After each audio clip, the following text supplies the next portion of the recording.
Isso. Então, hoje, dia 22 de setembro, né, mais um encontro da disciplina optativa da Clínica de Trabalho Escravo.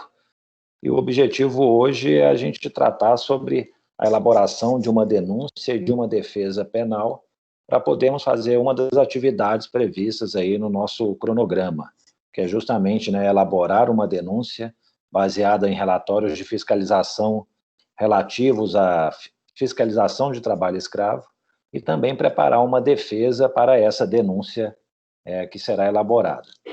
Talvez isso aí seja uma matéria que vocês não tenham visto ainda, né? É uma matéria de direito processual penal, então provavelmente vocês só veriam, né, no quinto período, nem todos estão matriculados ainda no quinto, mas assim, eu vou passar, né, alguns direcionamentos básicos que eu acho que vai permitir a vocês terem uma ideia, né, dessa questão de como elaborar uma denúncia para poder realizar o trabalho, e de igual forma como preparar uma defesa para essa mesma finalidade. Deixa eu compartilhar com vocês aqui a minha tela, só um instante.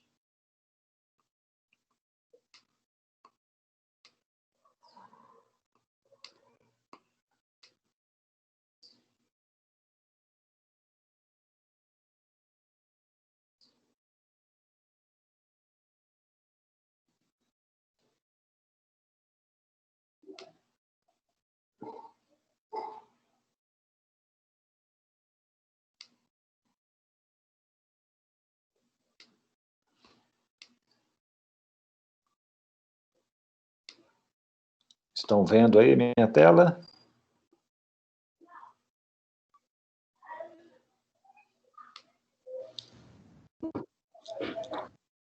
Sim, tá aparecendo certinho.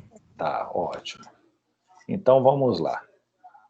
Ô, pessoal, quando eu falo em denúncia, né, não é um sentido assim leigo de chegar, ó, vou lá denunciar um crime, vou denunciar que houve uma agressão.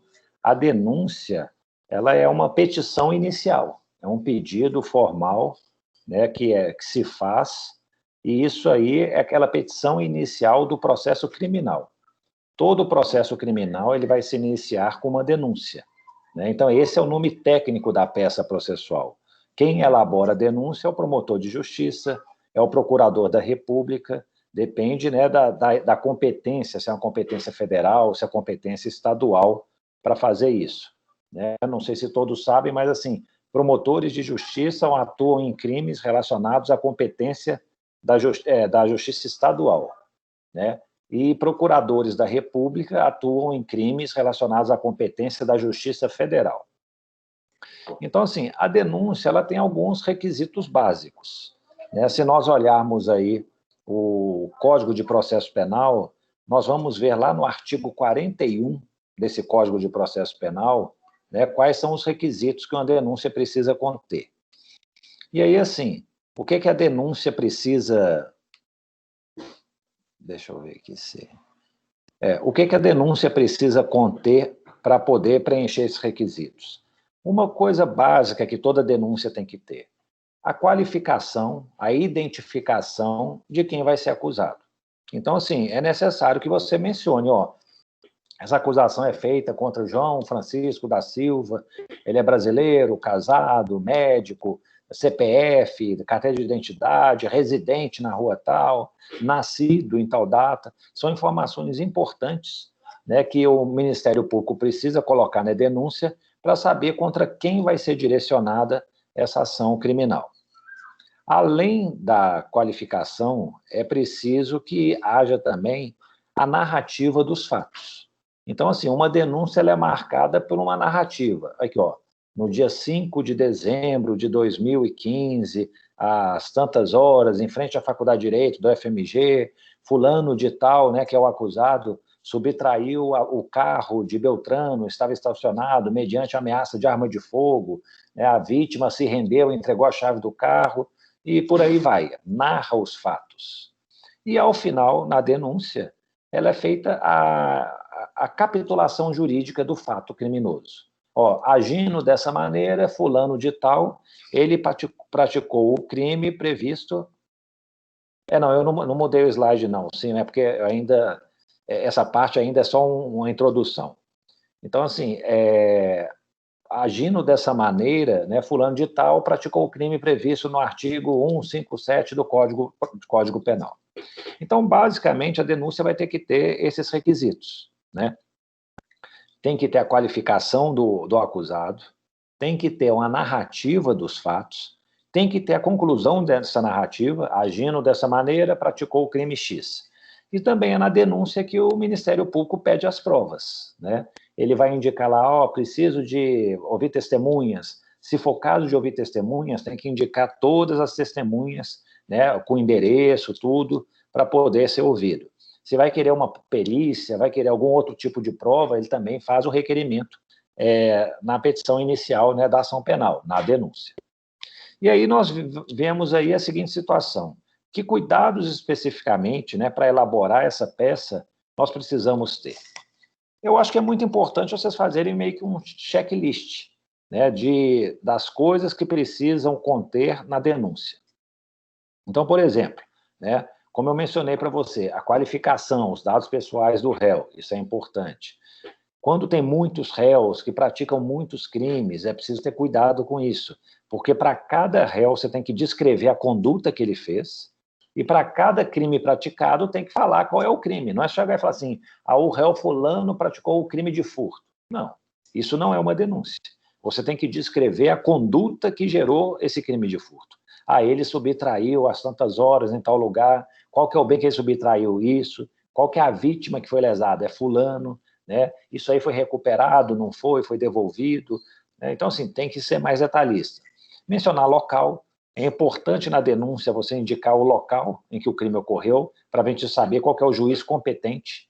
Às vezes você está oferecendo uma denúncia para um juiz que ele não tem competência para julgar aquilo. Então, é trabalho perdido. O tempo é muito importante, o tempo do crime, né, quando ele foi cometido. Nós temos uma peculiaridade na nossa lei penal, que é a aplicação retroativa, né, da lei mais benéfica. Então, em direito penal, ou seja, às vezes a lei que está em vigor pode ser que não vai ser ela que vai ser aplicada.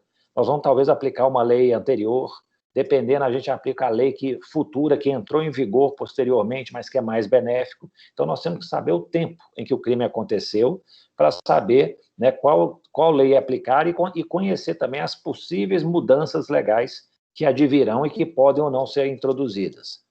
O juízo de tipicidade é justamente isso, a classificação jurídica do crime. Você descreve a conduta, ele fez isso, isso, isso. E aí chega assim, agindo dessa maneira, praticou o crime X. E também na denúncia, às vezes a gente pode mencionar alguns benefícios processuais. Então, assim, é importante que vocês tenham isso em mente para poder elaborar essa denúncia. Então, vamos, assim, um pouquinho mais de detalhes em cada um desses itens do checklist. Vamos ver, dados pessoais. Eu acho importante vocês mencionarem a profissão da pessoa. Por exemplo, se ele for um servidor público e praticou um crime no exercício do cargo e tal, o procedimento penal ele é diferente, né? Quando o crime é praticado por servidor público, antes dele ser citado para o crime, né, para responder a denúncia, ele vai ser intimado, né, notificado, na verdade, a palavra que a lei utiliza, ele apresentar uma defesa. Só depois que ele apresenta a defesa é que o juiz aceita ou não essa acusação. Normalmente é diferente dos outros procedimentos. Então, por exemplo, alguém praticou um crime de homicídio, de furto e tal. O juiz aceita a denúncia, né, recebe a denúncia e manda, né, comunicar aí o réu para ele se defender. Agora, no servidor público, não. O juiz manda primeiro comunicar, depois da resposta que o servidor dá, é que ele vai dizer se aceita ou não a denúncia. A idade é muito importante a gente mencionar. Igual, por exemplo, não sei se vocês se lembram, mas se a pessoa cometeu o crime quando tinha menos de 21 anos de idade, ela vai ter uma redução da prescrição, né? Então, assim, a prescrição vai ser contada pela metade. Eu já tive casos em que foi denunciado um réu, e depois a gente apurando, eram vários crimes, muitos réus. Aí eu peguei esse rapaz especificamente, eu falei que o crime que ele que se mencionou é um crime que, quando foi cometido, ele tinha 17 anos.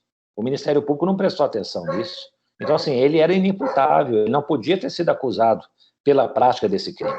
Ele poderia ter sido acusado de outros, foi uma sucessão de infrações que ele cometeu. Mas essa parte, especificamente, ele era menor de idade. né? Pessoal, deixa eu só fechar a janela aqui, que os cachorros não param de latir.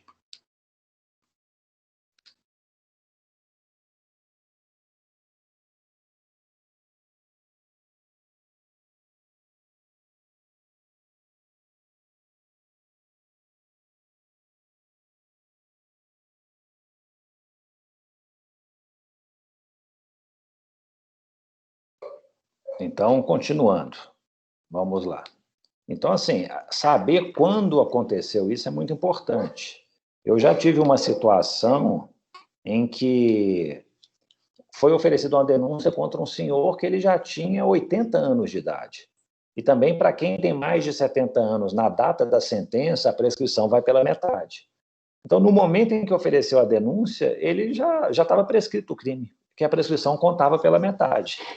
E aí eu recebi a denúncia porque na denúncia não havia informação da data de nascimento. O advogado apresentou a defesa e falou aqui, ó, primeira coisa que ele alegou, está prescrito o crime. Ele tem 80 anos, a prescrição é pela metade. Se fosse um réu com menos 70 anos, né, mais de 21, que não houvesse esse redutor, perfeito, daria para continuação. Mas no caso dele não houve, não teve jeito. Outra coisa, a nacionalidade, às vezes, do réu é importante mencionar. Você já vai saber assim, ó, precisa ou não do intérprete. Eu me lembro que eu peguei uma vez uma ação lá, os nomes eram assim, Gun, Jin, Gong, Geng, eram chineses. E eles estavam sendo acusados de tráfico de pedras preciosas, tal, aqui no interior de Minas. Eu falei, ó, e para esses aí, provavelmente eu já tenho que começar a procurar intérpretes para poder fazer interrogatório, traduzir alguma coisa, né? Por aí vai. O endereço do réu é muito importante. E eu falo assim, em termos de gestão processual, né? Eu, como juiz, se eu sei que o réu mora aqui em Belo Horizonte, vai ser mais fácil localizá-lo. Ah, não, o réu ele está lá em Manaus. Em Manaus vai ser mais complicado, eu tenho que mandar pedidos lá para Manaus, para o juiz de lá, para poder fazer essa citação dele e tal. Então, assim, me permite saber se o processo até vai durar mais ou menos tempo.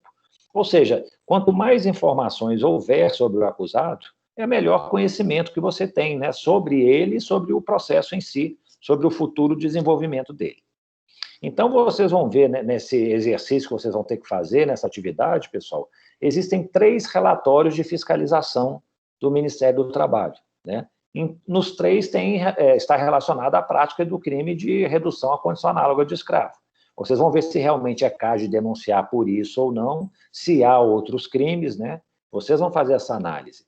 Mas, assim, lembrem-se, é preciso qualificar os réus que estão, né, que fazem parte, né, que farão parte do processo criminal. Outra questão, se existem muitos réus, é preciso ter um pouco de cuidado. Dependendo, se for 3 ou mais réus, já pode caracterizar o crime de associação criminosa. É o artigo 288 do Código Penal. Na verdade, assim, uma associação criminosa, ela existe quando, assim, aquelas 3 pessoas ou mais se reúnem, né, periodicamente com a intenção de cometer crimes. Então, se existe um grupo, assim, estável, permanente, que vai cometer crimes, é uma associação criminosa. Por outro lado, se um ou outro réu, 3 ou 4 que sejam, se reúnem para cometer um crime só, isso aí é um concurso de pessoas, não é uma associação criminosa. Então, sim, vocês têm que fazer essa avaliação quando há mais de um réu no processo. Foro privilegiado. Aqui no Brasil nós temos foro privilegiado, né, para algumas autoridades. Imagine, se eu cometer um crime com vocês, em companhia de vocês, eu vou ser processado no Tribunal Regional Federal da Primeira Região, pelos desembargadores. Eu tenho foro privilegiado como juiz federal. Vocês não, vão ser julgados, né, na Justiça de primeiro grau. Então, isso leva a algumas preocupações. Então, tipo assim, não adianta oferecer uma denúncia contra várias pessoas para o mesmo juiz. Se um deles tiver foro privilegiado, as denúncias têm que ser separadas. Ou seja, alguém vai oferecer denúncia contra um deputado federal no Supremo Tribunal Federal e as outras pessoas que cometeram o crime com ele, por exemplo, né, de redução à condição análoga de escravo, terão a denúncia oferecida no juiz de primeiro grau. Então, é preciso saber isso. É importante que na denúncia, né, havendo muitos réus, seja possível, se possível, identificar quem que era o coautor, quem que era partícipe, né? só relembrando esses conceitos, né? O coautor é aquele que desempenha um papel mais importante na prática do crime. Um delito pode ter vários coautores, né? Pode ter 3, 4, todos desempenharam um papel importante. A teoria dominante hoje aqui no Brasil é da teoria do domínio do fato. Né? Coautor vai ser aquele que tem o domínio do fato, ou seja, ele controla a situação criminosa, ou então é aquele que realiza a ação prevista no tipo penal. Agora, participação seria aquelas contribuições acessórias. Eles não têm o controle sobre o crime e eles também não executam, né, nenhum verbo típico. Eles, por exemplo, eles instigam a prática do crime, eles fornecem a arma que vai ser utilizada na prática do crime, ou seja, é uma contribuição acessória. Isso é importante mencionar numa denúncia para a gente saber, o juiz avaliar, ó, quem que é mais importante, quem que é menos importante. Todo mundo vai ser condenado, caso seja, na medida da culpabilidade revelada. Então, assim, o coautor normalmente tem mais culpabilidade do que o partícipe. É preciso, pessoal, também que a narrativa na denúncia, né, que eu falei, ó, tem que narrar os fatos, que ela tem uma lógica. E aí, tipo assim, conte a história de cada um dos réus, como a conduta deles se entrelaçam. Às vezes, uma narrativa temporal é a melhor forma. Ó, começou o crime com fulano de tal, fulano fez isso e isso. Em seguida, entrou no crime o fulano, que também contribuiu com isso, isso, isso. E tem que identificar a conduta de cada um. Eu já vi denúncias, né, essa questão de omissão, pobreza de descrição, que às vezes são muitos réus, aí fala assim, ó, o primeiro fez tal, tal, tal, tal, o segundo, mas é tanta descrição que se faz, que quando vai chegando lá para os últimos, o Ministério Público se esquece de caprichar, de tomar cuidado. E aí chega e fala assim, o fulano era contador. Ou seja, ele era contador, ok, mas o que ele fez? É um crime de sonegação tributária. Às vezes o Ministério Público, ele denuncia, narra a conduta de todos os donos da empresa, né, os sócios gerentes, de empregados da empresa, e aí chega lá na hora do contador, só fala assim, ele é contador, contribuiu para o crime. É preciso narrar, ou seja, o que o contador especificamente fez, qual que foi a contribuição dele para a prática da infração. Senão, essa denúncia não vai ser aceita, ok? Outra coisa também, às vezes uma denúncia vai envolver muitos crimes. Então, assim, um agente pode praticar um crime, é o contexto mais simples que a gente tem. Mas vários agentes podem praticar vários crimes, um agente pode praticar muitos delitos. Então, nós vamos ter os concursos. Concurso material, formal, crime continuado. Lembram-se disso? Concurso material é quando somam-se as penas, né? São crimes independentes. O concurso formal, uma única conduta gerou 2 crimes. Eu cheguei, o que eu fiz? Eu peguei uma pedra, joguei no vidro para poder danificar o vidro, crime de dano. Os estilhaços, né, explodiram e feriram uma pessoa, lesão corporal culposa. Com uma única conduta, eu provoquei 2 crimes. Ou então o crime continuado, né? É o que a gente tem aqui no Brasil, liquidação de crimes. Mate 10 e pague por 3. Então, assim, você cometeu crimes que na mesma situação, nas mesmas circunstâncias de tempo, modo de execução, lugar, são similares, acaba que você pode dar um desconto na pena. Então, normalmente, o aumento vai ser de 1/6 a 2/3. Então, dependendo se você cometeu 10 crimes, você vai pagar a pena de um só, aumentada em 2/3. Não é como concurso material, né, que você soma todas as penas. E eu estou falando em liquidação, gente, porque funciona mais ou menos assim. Eu tive um caso aí, que eu descobri, né, lá no Tribunal de Justiça do Paraná. Foram mortos 5 agentes, houve tentativa de homicídio de outros 2, e foi provocado o aborto numa das vítimas. Que pena que vocês acham que eles pegaram? Essa é uma pergunta que eu faço para vocês.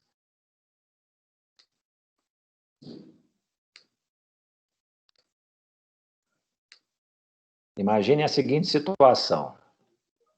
A Tereza falou aí, 30 anos. Mataram 5 homicídios, tentaram matar outros 2, mais 2 tentativas de homicídio, e ainda provocaram um aborto. Quem dá mais, quem dá menos? Luísa, 15 anos. Pessoal, na verdade, assim, 15 anos, se a gente for ver, eu não me lembro exatamente, mas igual, por exemplo, o goleiro Bruno, né? Ele foi acusado de matar lá, né? Condenado, aliás, a Elisa Samúdio. Ele, por um homicídio, acho que ele pegou, foi uns 20 anos, né? 18 anos. Só que aí o Tribunal de Justiça do Paraná condenou a uma pena de 25 anos. Então, assim, você mata 5 pessoas, tenta matar mais 2, ainda provoca um aborto, a pena média aí, sei lá, foram quantos crimes? 8 crimes. Pena média de 3 anos por crime. Então, assim, eu acho que é uma coisa assim, meio chocante, né? Não estou falando assim, não, tem que condenar a prisão perpétua, mas eu falo assim, a gravidade do delito tem que ter uma pena proporcional. Se normalmente a pena de um homicídio simples varia de 6 a 20 anos, né? 5 homicídios, deveria, sei lá, a pena mínima de cada um, 30 anos, não sei.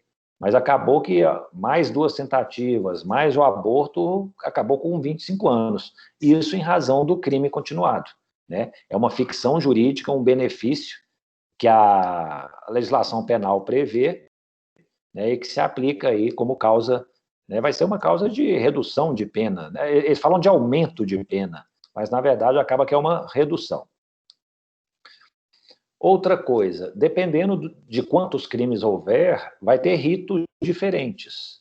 Por exemplo, penas de até 2 anos são julgados os crimes no juizado especial. Penas com mais, cuja soma de mais de 4 anos é um rito ordinário. Dependendo também do tipo de crime que se fala, a competência vai variar, né? Então, por exemplo, é um crime de homicídio doloso contra a vida. Isso aí vai ser julgado pelo tribunal do júri, né? É uma vara específica e tal. E aí, gente, também quando há multiplicidade de crimes, nós temos que tomar cuidado com a descrição pobre. Então, às vezes está chegando lá aquele tanto de crime, tanto de réu, não sei o quê, aí chega aí fulano, ele acabou que ele furtou o veículo. Se você faz uma denúncia falando isso, ele furtou o veículo, é uma denúncia inépita, é uma denúncia que não vai ser aceita. Você tem que falar, qual o veículo, quando aconteceu isso, como que ele fez isso, quem que era a vítima. Você tem que descrever com mais detalhes o caso. Às vezes, assim, eu já notei, já vi isso, o Ministério Público, ele acaba que, né, nesse mundo de crimes e pessoas, ele repete as palavras da lei. E simplesmente repetir as palavras da lei não vale. Então, tipo assim, chega e fala assim, um constrangimento ilegal. Ele constrangeu ilegalmente a vítima mediante grave ameaça. Tá, mas que tipo de constrangimento que ele fez? Foi com a faca, ameaçando qual mal, qual que era a vítima, tal, assim.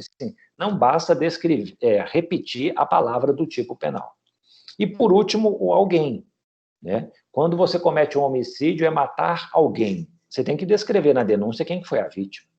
Quando você está reduzindo alguém à condição análoga de escravo, você tem que falar qual é o nome da pessoa que foi reduzida.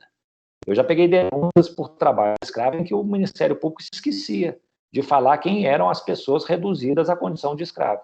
E por que é importante falar isso, pessoal? É uma questão de defesa, né? O réu vai ser acusado disso. Ele quer saber, não, deixa eu falar, quem que eu reduzi à condição de escravo? Você está falando reduziu alguém. Você falou 30 empregados, mas que 30 empregados são esses? Eu quero ouvir eles aqui no processo para mostrar para você que isso não aconteceu. Eu quero que eles sejam testemunhas. Então, assim, é preciso esclarecer e especificar quem é este alguém. Vamos em frente. Pessoal, se tiverem alguma dúvida, né, basta falar aí, né, e me interromper. O local, né, como eu disse, é importante para a gente saber a competência territorial. Normalmente, no processo penal, qual que é a regra? O local de julgamento do crime vai ser onde o crime foi cometido. Então, houve um crime cometido em Belo Horizonte, vai ser alguma vara aqui de Belo Horizonte que vai julgar esse caso, né? A intenção qualquer, não, vamos mostrar para aquela comunidade onde o crime foi praticado que aqui se punem os crimes cometidos contra a comunidade, né? E aí também tem um outro aspecto que é da aplicação da lei no exterior, a lei no espaço. Às vezes os crimes são cometidos no exterior, ou integralmente, ou parte deles, e é preciso saber isso, descrever isso na denúncia. Eu acho que nenhum caso que vocês vão pegar tem essa questão do crime no exterior, né? Se eu não me engano. Mas, assim, se bem que tem um que pode tocar lá, vai depender da abordagem que vocês vão fazer. Mas, assim, A gente precisa saber, porque qual que é o juiz competente de um crime que começa no exterior e termina aqui no Brasil? É o crime de onde foi consumado? Se é um crime de caráter, né, internacional, eles chamam de transnacional, a competência vai ser da Justiça Federal, já não é mais da Justiça Estadual. Crimes, né, internacionais, em que o Brasil se comprometeu a reprimir por meio de tratados internacionais, é de competência de julgamento da Justiça Federal. Então, nós temos que pensar tudo isso, né, para definir o local onde o crime aconteceu. O tempo do crime, né? Como eu disse, a lei penal ela é ultraativa. Ela pode retroagir para beneficiar, ela pode avançar para beneficiar. Imagine, né? Sempre pensando a situação do réu, né? Que a aplicação da lei mais benéfica. Então, assim, o mais importante deixa eu definir, então, a data em que esse crime foi cometido. Normalmente, gente, a gente consegue precisar a data exata, dia 5 de outubro de 2015. Perfeito. Quando não é possível precisar, você coloca o mês. Foi em outubro, tal. Se não consegue precisar, pelo menos o ano, né? Alguma data você tem que colocar. Essa data inicial é muito importante, porque a partir dela começa a contar a prescrição. A prescrição, gente, acho que ela é mais rápida que a luz. Tipo assim, eu cometi um crime, no exato momento que eu acabei de cometer o crime, a prescrição começou a correr. Enquanto, por exemplo, não for oferecida a denúncia e recebida a denúncia pelo juiz, a prescrição não vai ser interrompida.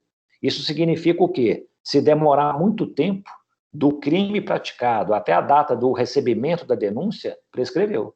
Ou seja, vai simplesmente, praticamente, absolver o réu. Então, é importante ter esses marcos temporais para saber, né, os prazos prescricionais. O tempo também é importante, né, para distinguir crimes permanentes, crimes de efeitos permanentes. Lembram-se dessa definição? Qual que é a distinção entre um e o outro? Crime permanente é aquele que a consumação dele vai se arrastando no tempo. É igual o tráfico de drogas. Eu estou com droga no meu bolso para poder vender. Enquanto eu estou andando com a droga no bolso para venda, eu estou cometendo crime. Se eu passar uma semana inteira com a droga no meu bolso para venda, eu estou uma semana cometendo um crime. É um crime permanente. E existem crimes instantâneos de efeitos permanentes. O homicídio é um crime instantâneo, matei. O efeito dele é permanente, né? É algo assim que não tem como, né, recuperar. Então, assim, é importante às vezes saber isso para fins de prescrição. Eu não sei se no trabalho escravo a gente vai ter esse problema, mas eu já julguei um caso lá, o crime era apropriação de terras públicas. E aí o que aconteceu? A pessoa se apropriou da terra pública havia 30 anos, uma floresta lá na região de Marabá. Aí começou a ter aquela discussão, peraí, isso é um crime permanente ou um crime instantâneo de efeitos permanentes? Ou seja, ele se apropriou da terra há 30 anos. Enquanto ele está lá ocupando a terra, ele está cometendo crime? Se isso é verdade, não houve prescrição. Ele está praticando o crime tem 30 anos. Agora, se é um crime instantâneo com efeitos permanentes, ou seja, ele se apropriou há 30 anos, e aí, a partir de então, ele continuou ocupando o terreno, mas, né, não praticou, o crime já se consumou naquele momento. Os efeitos do crime são permanentes, ou seja, continua na posse. E aí, o que aconteceu? Eu, procurando a jurisprudência lá, descobri que o Superior Tribunal de Justiça tinha um entendimento que esse crime era um crime instantâneo de efeitos permanentes. Ou seja, o crime estava prescrito. O fato foi praticado há 30 anos, embora os efeitos dele repercutam até hoje. E aí eu nem recebi a denúncia, eu falei, estava prescrito o crime. O tempo é importante também para a gente saber. O crime foi praticado em 1990. Ele tinha menos de 21 anos, ele já tinha mais de 70 anos, porque tem a atenuante, né? Tem a redução da prescrição para essas pessoas. E até para saber também o ritmo das investigações, pessoal. Às vezes é muito triste. E eu já vi isso muito na justiça, tanto estadual quanto federal. Às vezes eu estou lá recebendo uma denúncia, um fato ocorreu na década de 1990. Eu falo, gente, essa é a data do crime? E só hoje que está sendo oferecida uma denúncia? Por qual razão? Por que passou tanto tempo assim? Aí, às vezes, está o réu foragido, não foi encontrado, tal, só localizou recentemente. Então, assim, né? Mas pelo menos dá uma ideia para o juiz do ritmo, né, de tramitação da investigação. Estamos chegando ao fim da análise da denúncia, gente. É preciso fazer, então, esse juízo de tipicidade. A gente tem que enquadrar aquela conduta que nós narramos num tipo penal. Às vezes, pessoal, o enquadramento pode não ser o mais correto, entendeu? Tipo assim, narrou que ele subtraiu coisa alheia móvel de outra mediante violência, portando uma arma de fogo. E aí, ele, então, praticou o crime previsto no artigo 155 do Código Penal. Ó, peraí, 155 é furto. Na verdade, a denúncia narrou um roubo. Houve emprego de violência. Então, aí a questão é a seguinte, o que prevalece? A narrativa ou prevalece a classificação jurídica? Né? Ou então a denúncia é nula, o que vai acontecer? Na realidade, pessoal, prevalece a narrativa. E o juiz ele pode, então, fazer a alteração. Embora a narrativa tenha sido por um roubo e tipificou por um furto, o juiz, no momento de julgar, pode chegar e falar assim, ó, na verdade, o crime foi roubo, artigo 157, tal como narrado. Então, assim, o mais importante na denúncia é a narração do fato. É ela que vai direcionar todo o trabalho, tanto da defesa quanto do juiz, para julgar o processo. E nesse juízo de tipicidade entra a questão de competência. Às vezes eu estou narrando um fato aí que vai ser de competência da Justiça Estadual. Imagina, ó, roubou um banco. Qual banco que é? Bradesco. Vai Justiça Estadual. Roubou um banco. Qual banco que é? Caixa Econômica Federal. Não. Caixa Econômica Federal é uma empresa pública federal. Vai para a Justiça Federal. Então, assim, detalhes da narrativa podem alterar a questão da competência. Então, nós temos que estar atento para isso. E até questão de varas especializadas. Aqui em Belo Horizonte, a Justiça Federal tem varas especializadas em lavagem de dinheiro e crimes contra o sistema financeiro nacional. Então, se narrou um crime de lavagem de dinheiro, vai ser julgado numa vara especializada. E outra coisa, pessoal, aí a questão é a seguinte, é se analisar provas como um habeas corpus. O que acontece? O juiz, né, quando ele está examinando se vai receber ou não uma denúncia, ele não faz um exame assim extremamente aprofundado. Senão corre o risco até dele fazer um pré-julgamento. Ele vai chegar, realmente, tem muitas provas aqui contra o réu, a testemunha falou isso, não sei o que tal, a prova pericial demonstra isso, papapá. Ele já condenou o réu. Então, na verdade, é uma análise que ele chega e fala assim, é uma análise mais superficial que menciona o seguinte, foi descrito um crime em tese? Foi. Foi identificado aí um réu que cometeu esse crime? Foi. Narrou-se esse crime adequadamente? Foi narrado. Tem a capitulação jurídica? Sim. Existe alguma prova no processo que dá embasamento, mínimo que seja, para essa acusação? Tem. Tem uma testemunha que falou isso, tem uma prova. Então, pronto. Então, eu vou receber a denúncia. O exame mais aprofundado que eu vou fazer vai ser no momento da sentença. Às vezes, para receber uma denúncia, né, o juiz dá prosseguimento ao processo criminal no início, não precisa de uma prova muito robusta. Mas, para uma condenação, o nível de prova que se exige é maior. Então, às vezes, a prova que se faz, né, iniciar uma ação penal, não é suficiente para concluir uma ação penal com uma condenação. Vai ser preciso produzir, durante o processo, novas provas para poder reforçar a acusação. Ok? Então, assim, basicamente, nesse juízo de tipicidade, é preciso ter prova, aí sim, tem que ter prova da materialidade do crime, ou seja, o crime existiu. Aí é um crime de homicídio, tem um exame necroscópico que mostra lá, falando que houve homicídio. Aí é um crime de furto, não, houve apreensão do bem, ou então foi identificado qual bem que foi subtraído. E tem que ter indícios da autoria. Então, sim, a prova da materialidade tem que ser certa. A autoria basta apenas indícios. Ou, havendo esses dois elementos, eu posso receber uma denúncia. Nesse momento, também, a gente pode analisar o juiz. Aplica-se aí o princípio da insignificância. Às vezes o Ministério Público está oferecendo uma denúncia aí porque subtraiu R$15. Eu falo, eu nem vou receber a denúncia. Então, assim, se houver a insignificância, é uma causa de atipicidade da acusação. Ou seja, né, o fato vai ser atípico. A mesma coisa da adequação social, né? O que é adequação social? É aquele princípio em que a gente afirma que não podemos reprovar aquilo que a sociedade reputa como correto. Né? Então, por exemplo, o que às vezes é uma questão de adequação social? A gente tem o crime lá o artigo 207 do Código Penal, aliciamento de trabalhadores. Você providenciar o deslocamento de trabalhadores de um local para outro do território nacional. Sinceramente, isso aí para mim não é crime. Poderia ser crime na época que o Código foi criado, em 1940. Talvez o governo, e essa é a razão da criminalização, ele tinha interesse de não fazer êxodos, mudanças de população de um local para o outro do país. Ele não queria deixar um local do país desabitado, por exemplo. Hoje em dia, a gente viaja pelo mundo para trabalhar, para fazer as coisas. Então, assim, falar que a Vale, por exemplo, pega trabalhadores de Minas Gerais e leva lá para Carajás, no Pará, para trabalhar na mina, isso é crime? Para mim, não. É uma questão de adequação social. Hoje, a gente não pode reputar o que é crime e o que a sociedade considera como correto, como normal. Também outra coisa, às vezes vocês estão denunciando lá um crime tentado. Tem crimes que não admitem tentativa. Então, tipo assim, é uma coisa assim, absurda fazer uma tipificação dessa. Então, assim, o crime culposo não admite tentativa. Crime unissubsistente, ele com um único ato, o crime se consuma. Se é um único ato, se você praticou, já é consumado, não é tentativa. Então, assim, tem que ter alguns cuidados, no momento da tipificação, de fazer esse juízo de tipicidade.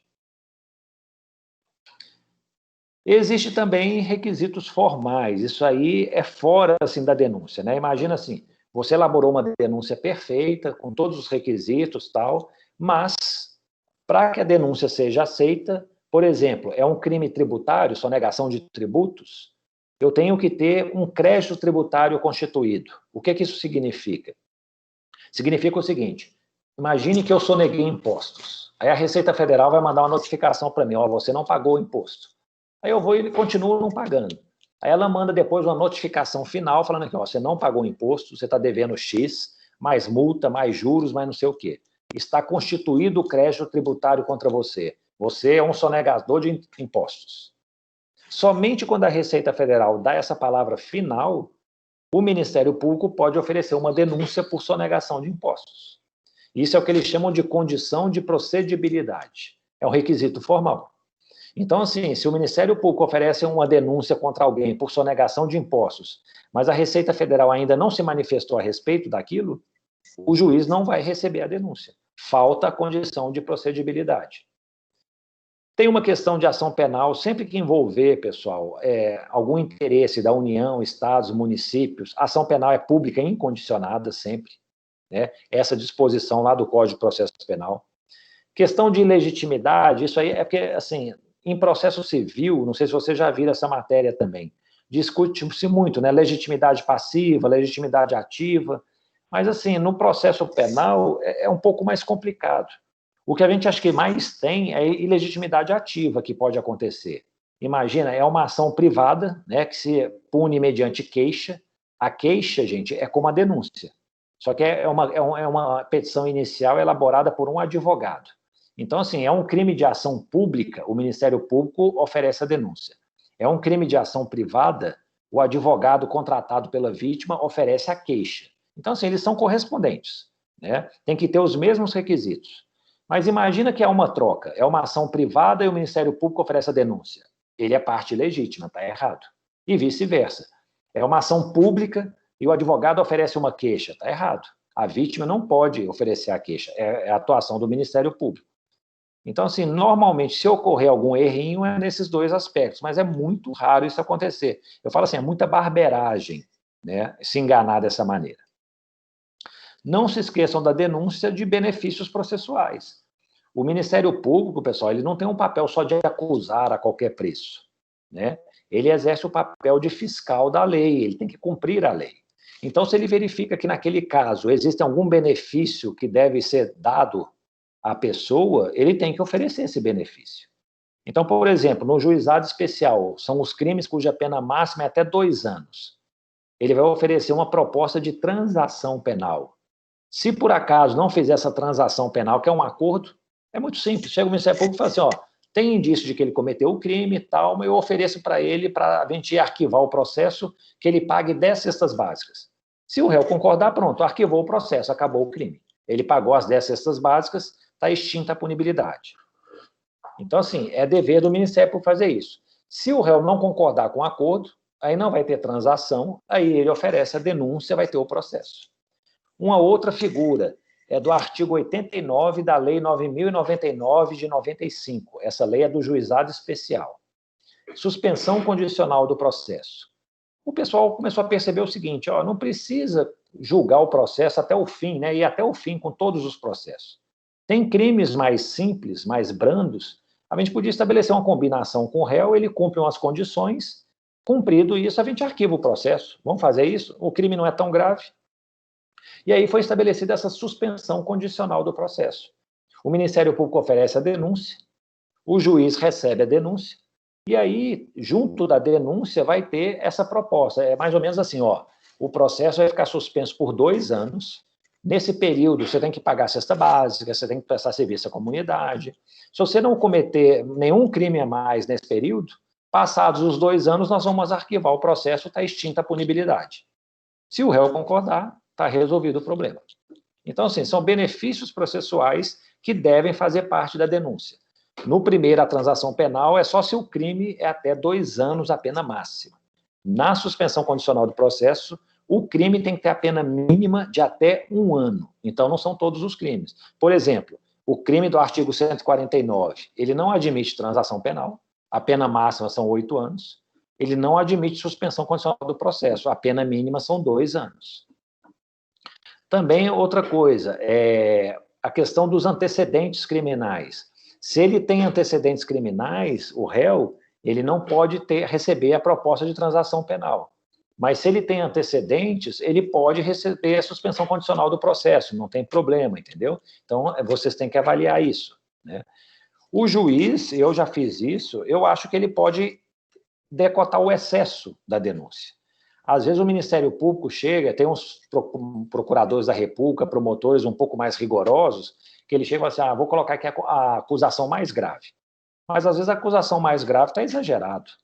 E, às vezes, está um exagero assim que o réu não vai deixar de receber a suspensão condicional do processo, por exemplo. Imaginem vocês, o crime é realmente de frustração de direitos trabalhistas. Não chega a ser trabalho escravo, o artigo 149. Ele está mais para o artigo 203, que é frustração de direitos trabalhistas mediante fraude ou violência. Então é o seguinte, se o Ministério Público força a barra e denuncia o réu por trabalho escravo, eu posso chegar e falar assim, que ó, as provas dos autos não mostram assim que tem trabalho escravo. Eu vou receber a denúncia, mas vou receber pelo crime do artigo 203, que é uma modalidade mais simples. E se eu receber pelo 203, cabe transação penal, cabe suspensão condicional do processo. Então aí vai conceder um benefício. E também é benefício, né, gente? Participação de menor importância, arrependimento posterior, crime tentado, tudo isso são causas de diminuição de pena, que o Ministério Público corretamente tem que inserir na denúncia, né? Não adianta denunciar por um crime consumado se ele foi simplesmente tentado. Houve, por exemplo, um arrependimento posterior do réu, ele procurou reparar o dano, tal, tudo. Isso tem que constar da denúncia, né? Seria importante mencionar isso, ok? Eu já tive denúncias, gente, assim, absurdas. Então, isso foi um despacho que eu dei. Então, assim, veio uma denúncia para mim, não era processo eletrônico, era processo físico ainda. Não estava assinada. Aí eu intimei, intima o Ministério Público para assinar a denúncia. Aí outra coisa, cabia suspensão condicional do processo, a pena mínima era de 1 ano, o Ministério Público não ofereceu isso. Também ele falou que havia concurso de pessoas, só que a denúncia era contra um único réu, não tinha vários réus, era contra uma única pessoa.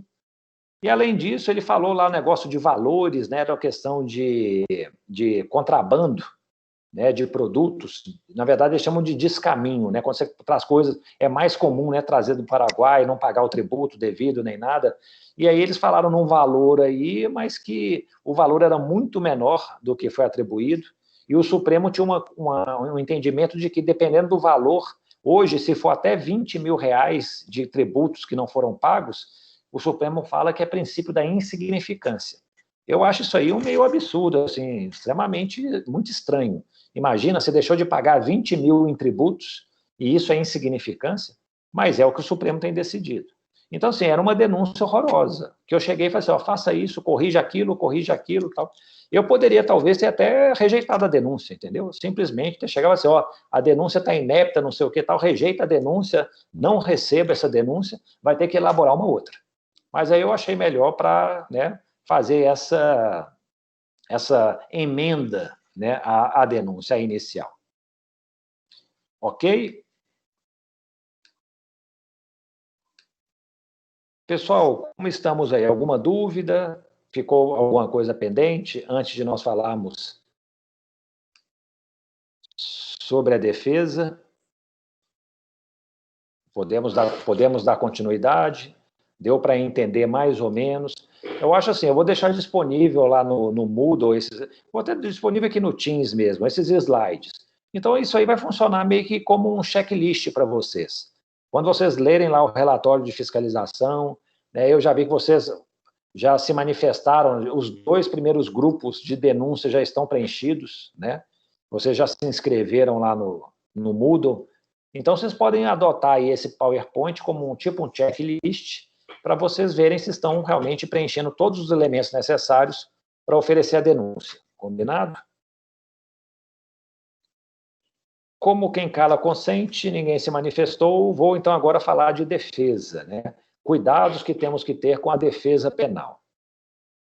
Ó, eu não sou advogado, né? Talvez um advogado teria muito mais condições de falar de como elaborar uma defesa, assim como eu também não sou promotor, nunca fui, né? Mas eu acho assim, pela minha experiência em receber denúncias, em analisar defesas, alguma orientação para vocês eu acho que eu consigo dar. Então, assim, relativamente à defesa, né, temos também que ter algumas precauções ao observar alguma coisa. Vejam vocês. Uma defesa penal, pessoal, basicamente, ela tem uma ordem de apresentação de argumentos. Então, assim, em primeiro lugar, eu apresento o que eles chamam de preliminares. Em segundo lugar, o que eles chamam de prejudiciais de mérito. E, em terceiro lugar, o mérito propriamente disso. Um advogado que segue essa sequência, quando eu recebo uma defesa, eu falo, esse advogado, assim, um conhecimento básico ele tem. Ele já está fazendo uma coisa num critério assim mais apresentável, né? E aí, o que seria cada um desses elementos? Então, vamos lá, começando por preliminares. Preliminar, pessoal, são erros formais. Tudo que tem alguma irregularidade formal, a gente vai classificar como preliminar. Então, por exemplo, eu ofereci uma denúncia, foi um crime doloso contra a vida, é tribunal do júri. Eu ofereci a denúncia para um juiz criminal qualquer. Está errado. Eu tenho que oferecer, aqui em Belo Horizonte, nós temos a vara do juiz sumariante específico que julga crimes dolosos contra a vida. Então, tem que direcionar para a pessoa certa. E aí, o que acontece? A princípio, também tem uma ordem dentro dessas preliminares que você pode apresentar. Então, por exemplo, acho que a preliminar mais grave de todas que acontece é a incompetência. Se eu sou um juiz incompetente, a denúncia foi oferecida para mim por engano, eu não posso apreciar nada do processo. A única coisa que eu posso falar é aqui, eu não tenho competência para examinar essa questão e mando para o juiz competente. Então, assim, a incompetência é a primeira coisa. Outra, na sequência, o impedimento ou suspeição.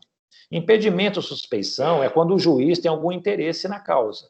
Às vezes é um parente dele que está sendo julgado, às vezes ele já julgou esse processo anteriormente, ele foi anulado, voltou, né, assim, ele julgou o processo como juiz de primeiro grau, demorou anos, ele virou desembargador, aí como desembargador ele foi julgar o recurso da sentença que ele fez, não pode. Então, assim, tem algumas coisas que impedem o juiz, né, de julgar o processo. E aí também a primeira coisa que tem que ser alegado. Por exemplo, os casos lá da Lava Jato, do Sérgio Moro, a todo tempo a defesa do Lula está arguindo que ele é suspeito. Ah, não, ele tinha interesse na causa, ele era inimigo do réu, não sei o quê. Então, assim, são argumentos para evitar que ele possa apreciar a causa. Então, assim, o que o juiz vai fazer é simplesmente, eu realmente estou impedido, eu sou suspeito e não vou examinar nada, manda para outro juiz. Agora, se o juiz acha que não tem impedimento ou suspeição, ele vai julgar a causa, mas aí o tribunal que vai examinar se esse juiz tem impedimento ou não. Depois disso, acho que são os pressupostos processuais. Aí, gente, entram essas várias irregularidades. Tem um erro na citação, o réu não foi citado corretamente, a prova que foi juntada ao processo ela é ilícita, ela não é uma prova, né, que pode ser admitida. Depois tem condições da ação, né? Eles falam que condições da ação utiliza muito do processo civil, né? As condições da ação seria a legitimidade para a causa, né? Legitimidade ativa e passiva, o interesse processual. Antigamente também se falava em possibilidade jurídica do pedido. E temos condições de procedibilidade. Lembrem-se lá do crime tributário. A Receita Federal tem que falar que está devendo tributo. Somente depois disso pode iniciar a ação penal. Se falta isso, falta uma condição de procedibilidade, ou seja, é uma preliminar que existe. A defesa tem que mencionar, e se o juiz acatar a preliminar, provavelmente ele vai anular o processo. Então, assim, né, a defesa vai tentar, então, identificar, né, com base no relatório de fiscalização, com base na denúncia feita, se existem, né, essas irregularidades. Uma coisa que a defesa vai poder fazer é chegar e falar assim, aqui, a denúncia é inépita, a denúncia não está descrevendo um fato, não está narrando, fez a capitulação jurídica errada, a denúncia tem não sei o quê, e vai apontando um tanto de defeito. Isso são matérias preliminares, né? O ideal, pessoal, é apresentar argumentos consistentes, né? O que eu vejo na nossa realidade forense é que, tipo assim, às vezes fica suscitando preliminares, arguindo irregularidades, mas tudo assim, vazias de fundamentação. É só alegar por alegar. Eu acho que isso aí enfraquece um pouco a credibilidade da defesa. Se o juiz rejeita essas preliminares ou não existe nenhuma preliminar, a gente pode passar para a próxima fase. Uma defesa também tem que abordar as prejudiciais de mérito, que, na verdade, no processo penal, no direito penal, serão as causas de extinção da punibilidade. Então, por exemplo, foi oferecida uma denúncia, como aconteceu com aquele senhor de 80 anos de idade. O que a defesa fez? A defesa chegou e falou assim, existe uma questão prejudicial de mérito. Ele tem 80 anos, a prescrição corre pela metade, o crime está prescrito. Ou seja, essa denúncia tem que ser rejeitada. Eu acolhi o argumento, rejeitei a denúncia. Falei, realmente, eu arquivo o processo. Está extinta a punibilidade.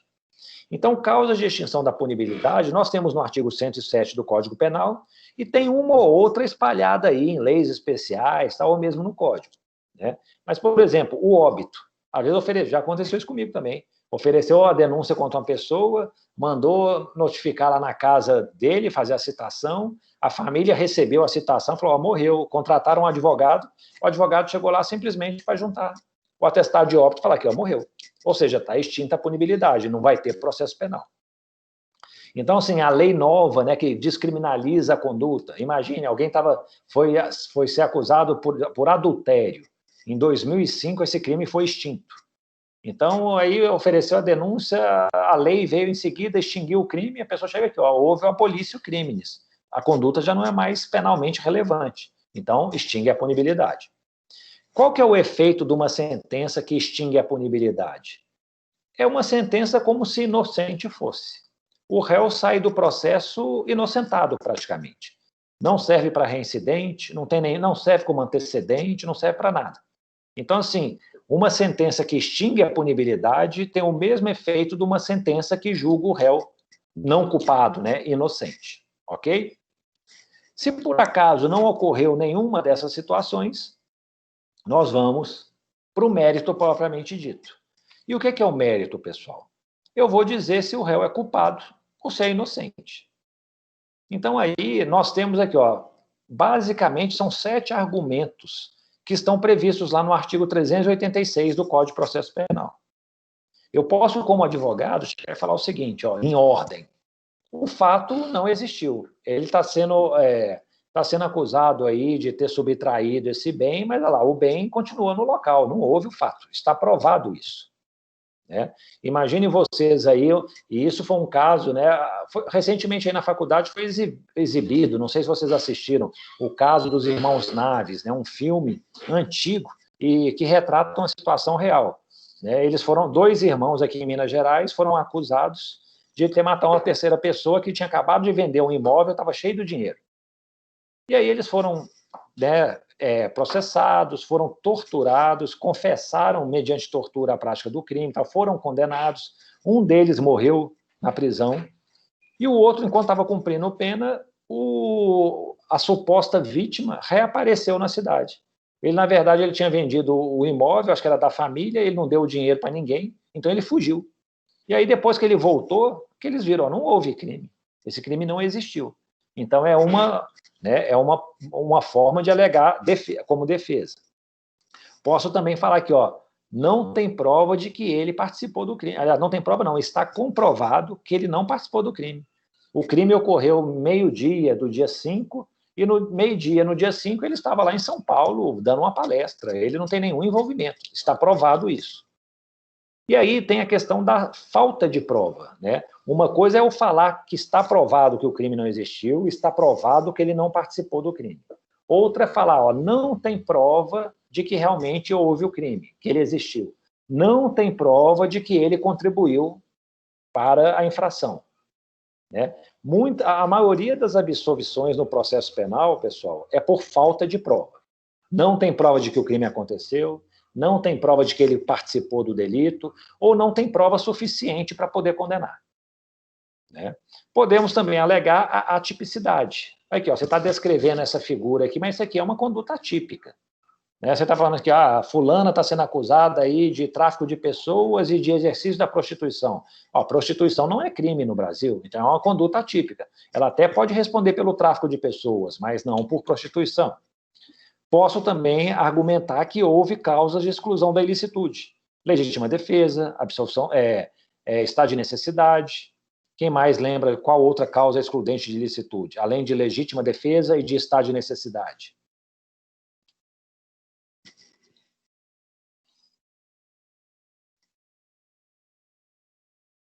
Quando alguém faz uma pessoa agir de alguma forma exercendo sua autoridade sobre ela, tem isso. A Lorena mencionou aqui, o cumprimento do dever, o estrito cumprimento do dever legal, isso. Isso aí, eu acho que é mais relacionado à culpabilidade, mas vou falar sobre isso. Além do... Então, legítima defesa, estado de necessidade, estrito cumprimento do dever legal, está faltando que o Código Penal... Isso, Gabriela, e exercício regular de direito.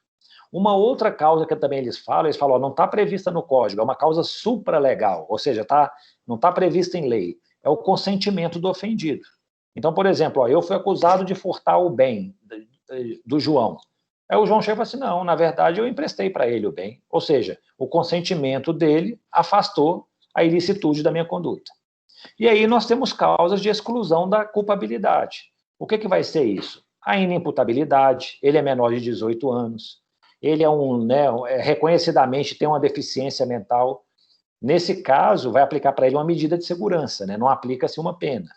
Aí tem a coação moral irresistível, ele cometeu o crime sob coação, alguém me constrangeu, falou, se você não fizer, não matar fulano, eu mato sua família. Uma ameaça séria, idônea, tudo, realmente provável. Então, assim, coação moral irresistível.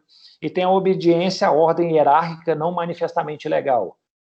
Nessas situações de hierarquia, um comandante determinou que o soldado fizesse isso, ele estava obedecendo uma ordem hierárquica, não era, assim, aparentemente ilegal, mas foi um crime que ele praticou. E isso aí, então, exclui a culpabilidade.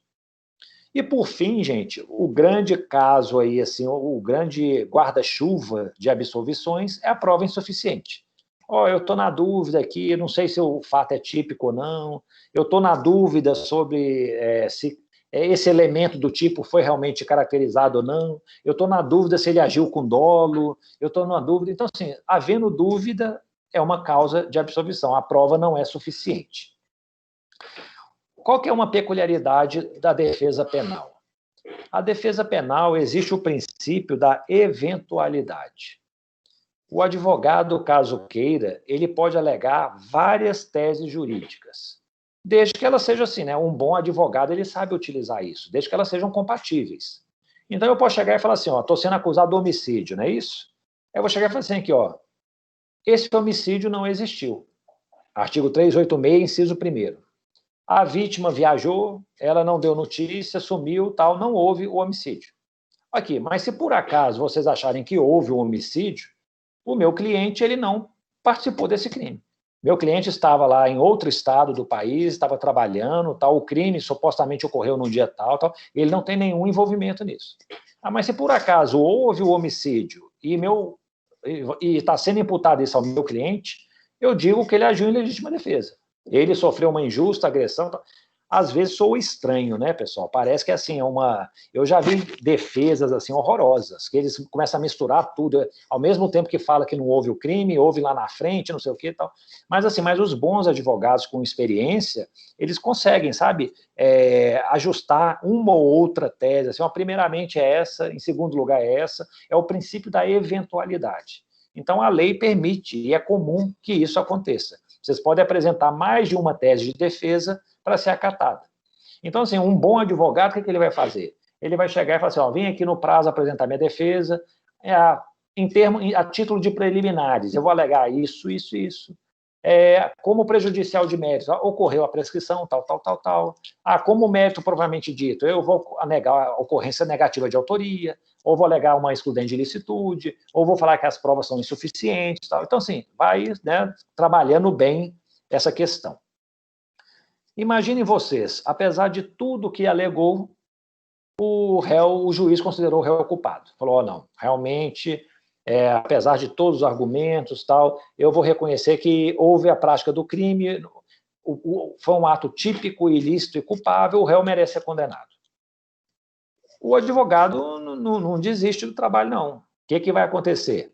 Ele pode, né, no caso de uma condenação inevitável, pedir ainda outros tipos de tratamento.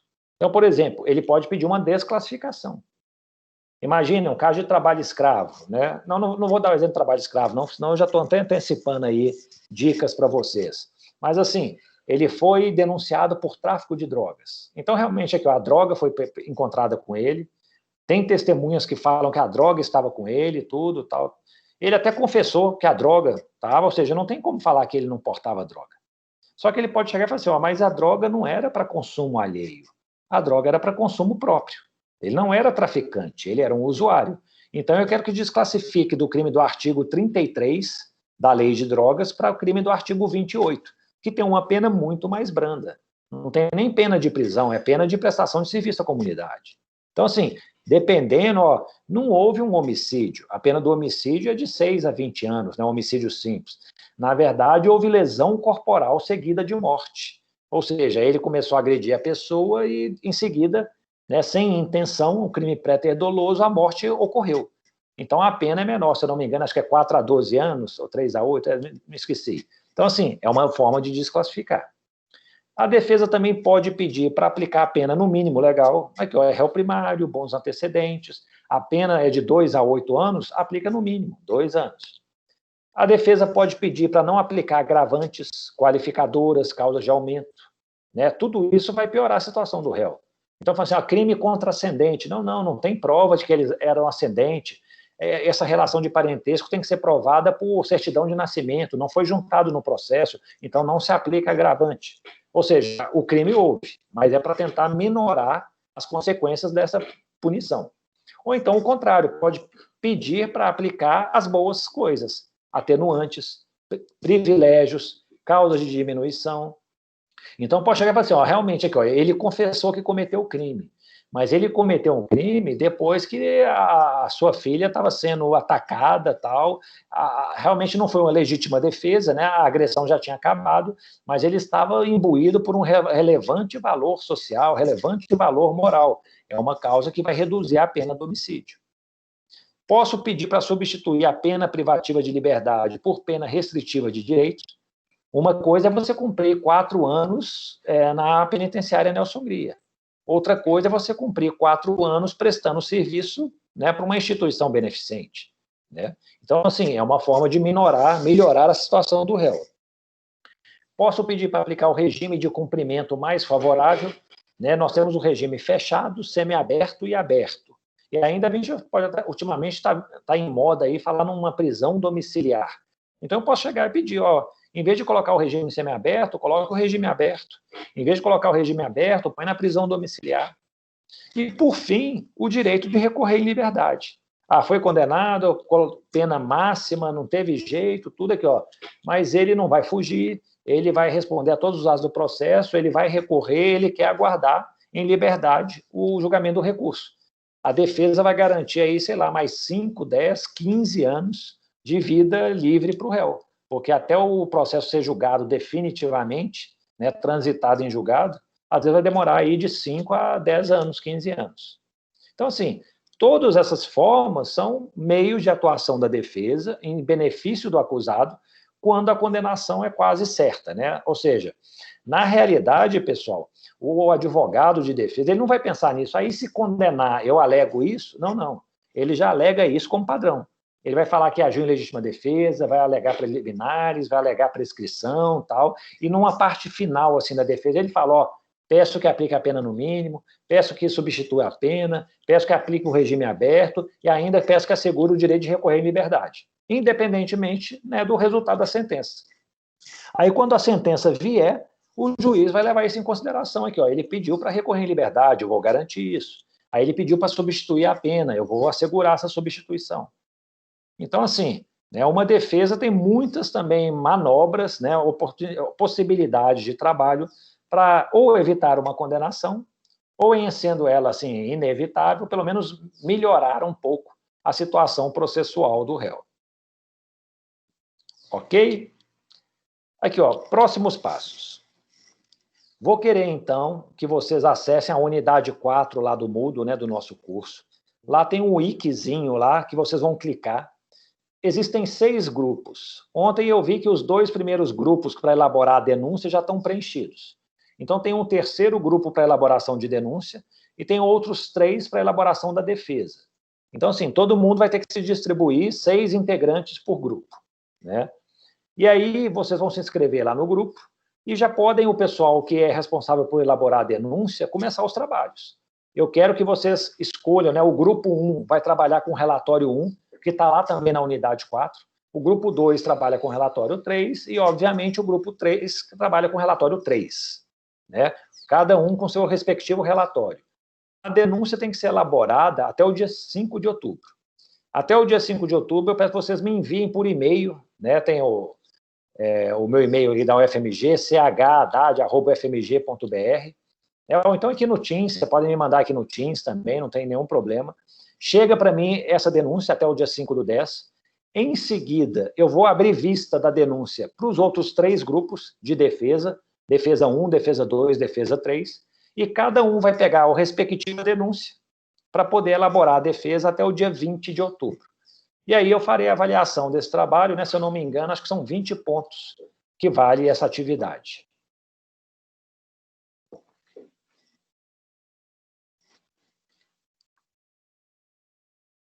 Entendidos?